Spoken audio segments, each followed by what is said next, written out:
Noong taglamig ng 1965, isang misteryosong sakit ang tumama sa isang kabahayan sa Murcia na ikinamatay ng ilan sa mga bata doon. Sa una ay talagang kinabahan ang karamihan sa sakit na iyon, kung saan sino man ay maaring tamaan.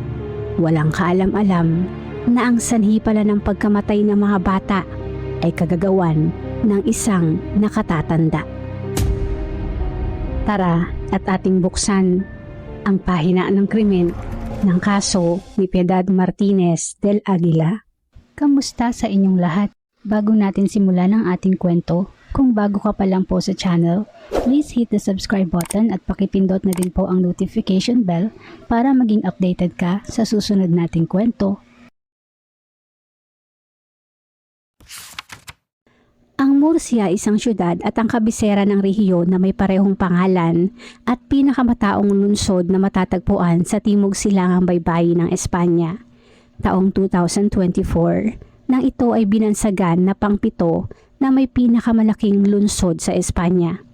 Kilala ang Murcia sa pagkakaroon nito ng malaking populasyon at sa populasyon na ito nabilang noon ang pamilya ni Piedad. Si Piedad Martinez del Aguila ay pinanganak noong 1953 sa Murcia. Siya ay pangatlo sa 10 magkakapatid at ang pinakamatandaan naman sa magkakapatid na babae. Noong panahon na yon, ang Murcia ay isa sa pinaka-naapektuhan ng isang diktatorya, kaya ang lugar ay sagad sa kahirapan. Ang ama ni Piedad na si Andres ay isang bricklayer at ang kanyang ina naman na si Antonia ay pa-extra-extra lamang sa pagluluto.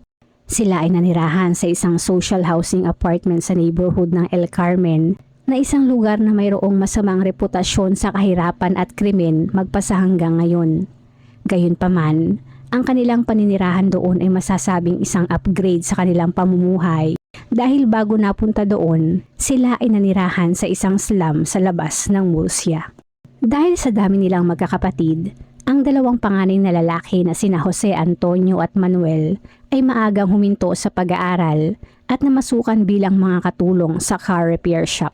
Dahil ang mga magulang ay parehong nagtatrabaho, si Piedad na ang naatasan sa mga gawain sa bahay. Siya ang nagluluto at naglalaba. Idagdag mo pa ang pagpapakain at pag-aalaga sa mga nakababatang kapatid niya. Bukod sa mga trabaho na yon, siya ay nauutusan din ng dalawang panganay na kapatid na tumulong sa paglilinis at pagpapakintab ng mga metal na bahagi ng mga motorsiklong iniuuwi ng mga ito sa talyer. Kahit papaano, siya ay tinutulungan naman ng mga kapatid na sumunod sa kanya na sina Jesus at Cristina. Taong 1965, sa muling pagkakataon, ang ina ni Piedad ay nagdalang tao na naman at ang bilang ng magkakapatid na 10 ay soon enough magiging 11 na. Masasabing ang pagbubuntis ng ina ay isa na namang biyaya sa kanilang pamilya, pero sa pagbubuntis din na ito nagsimula ang isang trahedya. Noong umaga ng December 4, 1965, ang pinakabata sa magkakapatid na si Maria del Carmen na noon ay nasa 9 na buwan na gulang pa lamang ay biglaan na lamang nagkaroon ng pulang mga pantal. Sa loob lamang ng sumunod na kalahating oras, ang pulang mga pantal ay agad-agad naging lila na sinabayan pa ng napakataas na lagnat at hindi din nagtagal ay nagsimulang makaranas ng matinding kumbulsyon. Agad silang tumawag ng doktor at nang ang doktor ay dumating sa bahay, ang batang si Maria del Carmen ay wala ng malay, kung saan ito ay idineklara ng patay. Ang naging sanhi ng kamatayan ng bata ay itinala bilang meningitis. Matapos ng 5 araw, December 9, ang 2 taong gulang na si Mariano ay bigla na lamang din sinamaan ng katawan at nakitaan ng katulad ng sintomas ng sakit na dinanas ni Maria del Carmen. Muli, sila ay tumawag ng doktor kung saan dumating naman ang kaparehong doktor na nagbigay din ng parehong resulta noong nakaraan. Si Mariano ay namatay din agad at ang pagkamatay ay muling iniugnay sa meningitis. Matapos nito ay nagsimula ng kumalat sa kanilang lugar ang misteryosong sakit kung saan ang ilan ay nagsimula na ding dumistansya sa pamilya. December 14, ang 4 na taong gulang naman na si Fuensanta ay nagkasakit din at namatay sa kaparehong sintomas na nakuha ng unang dalawang mga kapatid niya. Sa pagkakataong ito, ang doktor ay hindi na muna pumirma sa death certificate para sa mas detalyadong pagsusuri sa labi. Ang doktor ay nagpahayag din ng pagnanais na muling suriin ang mga labi ng naunang namatay na mga kapatid sa pagdududa na ang ikinamatay na mga bata ay maaring hindi meningitis. Tumindi din ang tsismis sa kapitbahayan kung saan sila ay nagsimula na ding putulin ang anumang ugnayan sa takot na sila ay mahawa ng mahiwagang sakit na pumaslang sa 3 ng miyembro ng pamilya. Dahil sa mga nangyari, ang lahat ng natitirang miyembro ng pamilya ay dinala sa Provincial Hospital ng Murcia sa utos ng lokal na konseho ng kalusugan. Sa punto kasing ito, ang komunidad ay maaring nahaharap sa isang hindi pa kilala na sakit na lubhang nakakahawa at nakamamatay pa, kaya karamihan ay nangangamba sa mahiwagang sakit na maaari din nilang makuha.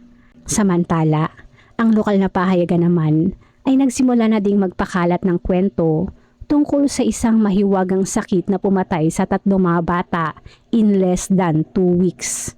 Matapos ang maraming pagsusuri at ilang araw na pagmamasid sa ospital, walang nakitang problema ang mga doktor sa sinuman sa mga miyembro ng pamilya. Kaya pinauwi na nila ang mga ito bago ang bisperas ng Pasko. Bilang pag-iingat, nagreseta ang mga doktor ng multivitamins, hindi lamang sa mga bata ng pamilya Perez, kundi pati na rin sa lahat ng mga bata sa kapitbahayan upang matiyak na nasa pinakamainam na kondisyon ng kanilang immune system bilang isa na ding paghahanda kung sakali na sila ay tamaan ng misteryosong sakit. Samantala, sa pahintulot ng korte ay hinukay ang mga labi at isinailalim iyon sa masusing autopsy. Matapos ng mabusising pagsusuri, walang nakitang ebidensya ang mga pathologist ng anumang kilalang impeksyon o virus. Gayunpaman, base sa ginawang investigasyon, ang mga bata ay maaaring na-expose sa isang nakamamatay o hazardous substance at iyon ay naging sanhi ng kanilang kamatayan. Bukod doon, mayroon din silang napansin na kakaiba sa pagkamatay ng mga bata. Sila ay nangamatay ng eksaktong 5 araw ang pagitan at namatay ayon sa edad simula sa pinakabata hanggang pinakamatanda.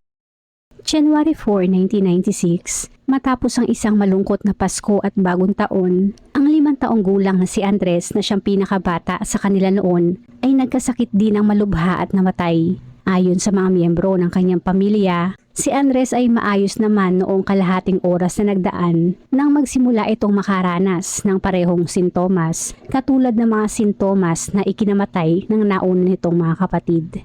Sa pagkakataon na ito, ang pathologist ay agad na kumuha ng tissue sample mula kay Andres at kasama ng tissue sample din ni Fuensanta ay ipinadala iyon sa National Institute of Health sa Madrid kung saan wala ding nakakahawang virus o sakit ang nakita. Ang mga sample tissue ay ipinadala din sa National Institute of Toxicology at doon na nagsimulang luminaw ang lahat. Ilang traces ng dichlorodipenyl trichloroethane o DDT at potassium cyanide ang nakita sa mga samples na nakuha kina Andres at Fuensanta.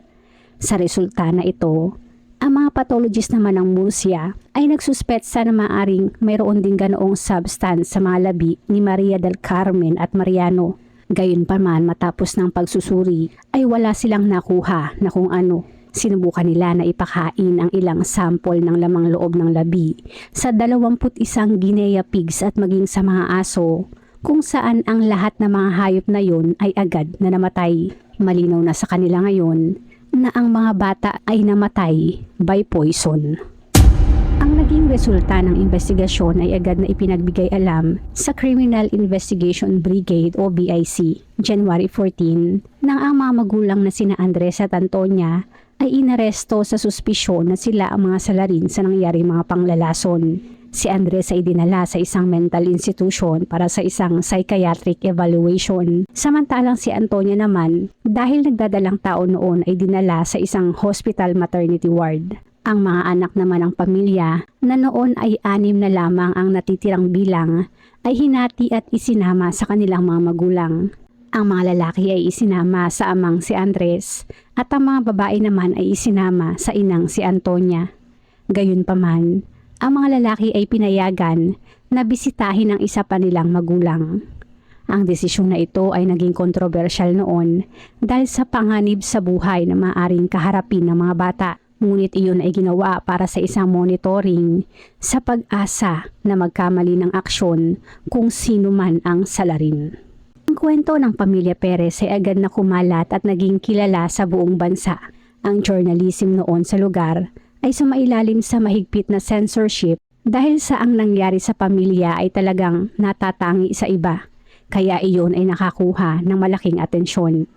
Isang pangkat na mga mamamahayag ang bumisita sa mga bata upang ibalita ang kwento at humanga sa tila katatagan ng mga ito dahil matapos ng ilang panahon na pagdadalamhati, sila ay tila bumabalik na sa kanilang mga normal na gawain tulad ng paglalaro at pagtawa. Kalaunan, isa sa mga photographer ang nagsabi na ang 6 na taong gulang na si Manuela na noon ay ang pinakabunso na sa magkakapatid ay tumingin sa kamera at pabiro na sinabi na gusto nitong magpakuha ng litrato dahil ayon dito, quote, ito na ang susunod. Pagkatapos noon ay bumalik si Manuela sa paglalaro kasama ng kapatid at sa isipin na ito, ang isa sa mga detective ay nagkaroon ng ideya. January 24, nang dinala nila si Piedad sa isang cafe sa pagkukunwari na mayroon lamang silang gustong itanong. Binili nila si Piedad ng isang baso ng gatas at nakipag-usap kay Piedad ng kaswal at mayroong minsan na halong pagbibiro. Maya-maya, ang detective ay kumuha ng isang piraso ng panglinis na ginagamit ni Piedad sa panglilinis ng metal parts na inuuwi ng mga kapatid at sinubukan na maglagay ng kung ano sa baso ng gatas ni Piedad. Sa ginawa na ito ay sinigurado ng detective na mapapansin ni Piedad ang kanyang ginawa kung saan siya ay nagtagumpay naman. Si Piedad ay hinawakan ang kanyang pulso na halata ang pagkabahala at tila naging alerto. Bagamat sinubukan nito na maging kalmado, si Piedad ay unti-unting nagalit nang ang detective ay ilang beses pa ding sinubukan na maghalo sa inumin. Ayon sa detective, ito ang sinabi ni Piedad. Quote, Huwag mong galawin yan. Maaari ka makasakit ng husto ng isang tao gamit yan. Ang detective naman ay patuloy sa acting at iginiit na inumin ni Piedad ang nasabing gatas at sinabi pa, quote, Nakakasama ba ito? Katulad ba ito ng ibinigay mo sa mga nakababatang kapatid mo? Sa puntong ito, ayon sa salaysay ng detective, si Piedad ay hindi nakaimik at obvious na sa mukha ang kasagutan. Gayunpaman, ang detective ay tahimik lamang na tumingin sa mga mata ni Piedad hanggang sa si Piedad ay nagsalita na at sinabi nito, quote, Ako ang pumatay sa kanilang 4. Ang unang 3 ay utos ng aking ina. Nang tanungin kung sino ang gumawa sa huli, sinabi ni Piedad, quote, Ako mismo ang pumatay sa kanya. Kumilos ako ng mag-isa. Sa pag-amin ni Piedad, tinanong siya ng detective kung paano niya nilason ang kanyang mga kapatid. Ipinaliwanag ni Piedad ng mahinahon na gumawa siya ng maliliit na bola mula sa mga sticks na ibinigay sa kanya ng kanyang mga kapatid at hinalo ang mga ito sa insecticide at green cross na noong panahon na yon ay naglalaman ng DDT. Inilagay ni Piedad ang nakamamatay na timpla sa pagkain at gatas ng mga bata at ibinigay ito sa kanila. Base sa pagsusuri, ang dami ng laso na natagpuan sa mga katawan ay sobra-sobra na ayon sa mga doktor. Sa mga sangkap at nasabing konsentrasyon, ang pagkamatay ng 4 na bata ay napakasakit na umabot lamang ng 30 minuto bago sila nalagutan ng hininga. Ayon kay Piedad, sa 4 na namatay, ang 4 na taong gulang lamang na si Fuensanta ang nakapagsalita pa habang naghihingalo. Si Fuensanta ay humingi ng tulong kay Piedad, isang pakiusap na hindi na dininig ni Piedad. Ang mga magulang ni Piedad ay nanatili pa din sa custody at Marso na nang pinalaya ang ama na si Andres. Sa una, ang ina na si Antonia ay kwinestyon at pinaghinalaan, ngunit ang mga hinalang ito ay naklear naman matapos magbigay si Piedad ng 5 magkakaibang bersyon ng mga pangyayari na isinasangkot ang ina sa 2 lamang sa mga ito. Si Antonia ay nanganak na habang nasa kustodiya at napalaya na din ng Mayo. Sa kabilang banda, ang mga kapatid ni Piedad ay dinala naman sa ilalim ng pangangalaga ng Provincial Child Protective Services. Si Piedad naman ay dinala sa juvenile court na nagutos naman na siya ay dalhin sa isang psychiatric ward para sa isang pre-trial evaluation. Si Piedad ay hindi nakitaan ng anumang pagsisisi o kalungkutan man lang para sa mga yumaong kapatid. Sa katunayan, siya ay naobserbahang nakangiti at tumatawa ng madalas kasama ang mga kawani sa psychiatric ward. Si Piedad ay halos hindi nakapag-aral, hindi marunong bumasa at sumulat at masasabing illiterate. Gayunpaman, siya ay nakitaan ng kakayahan na umaksyon base sa pagpaplano. Alam niya ang tama sa mali, ngunit maaari niyang piliing baliwalain ang kanyang moral upang kumilos ng may malisyosong layunin. Summer ng 1966, nang si Piedad ay opisyal nang na-diagnose bilang isang psychopath. Tungkol naman sa kanyang motibo, ayon sa mga otoridad, sinabi ni Piedad na pinaslang niya ang mga kapatid para magkaroon ng libreng oras upang lumabas at makipaglaro sa kanyang mga kaibigan. Si Piedad ay tila pagod na sa pag-aalaga ng mga nakababatang kapatid at sa lahat ng bersyon na kanyang sinabi, naniniwala ang mga otoridad na si Piedad sa pagkakataon na ito ay nagsasabi ng totoo. Dahil sa kanyang murang edad, si Piedad ay hindi criminally responsible sa mga nangyari. Ang juvenile court ay hinatulan lamang siya ng involuntary confinement sa isang Catholic convent na tinatawag na Las Oblatas. Ang convent na ito ang nagiging hantungan ng mga babaeng problematic at mayroong mga criminal records kung saan sila ay nananatili doon hanggang sila ay umabot sa tamang edad na noon ay 21. Sa pananatili doon, si Piedad ay tila masaya at nakikihalubilo sa mga madre at iba pang nananatili doon. Nagsimula siyang magganchilyo, isang aktibidad na pinaglaanan niya ng halos lahat ng kanyang libreng oras at madalas na bukang bibig na siya ay titira kasama ng isang nagngangalang Tia Loli na walang anak at naninirahang mag-isa noong panahon na tuluyan ng nakalaya si Piedad. Walang gaanong impormasyon sa kung ano ang nangyari kay Piedad matapos noon at sa pagdaan ng panahon, mayroong bali-balita na siya ay naging isang madre sa nasabing kumbento. Mayroon ding nagsabi na siya ay nagkaroon ng bagong identity, ngunit iyon ay walang kasiguraduhan. Ano pa man yan, sa ilang taon na nagdaan, siya sana ay nagsisina sa nagawa niya sa mga kapatid niya. Sa kanyang murang edad, siya ay napagkaita ng kalayaan at nakulong sa isang responsibilidad na dapat ay nakaatang sa kanyang mga magulang. Kaya nang kanyang nalaman na ang mga kapatid ay muling madadagdagan, iyon ang nagsilbing mitsa para siya ay makawala sa hawlan ng responsibilidad na kanyang pasan-pasan.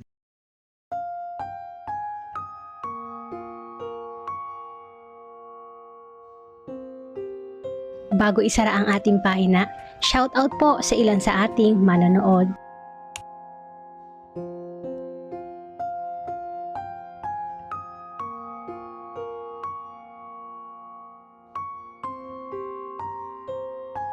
Salamat po!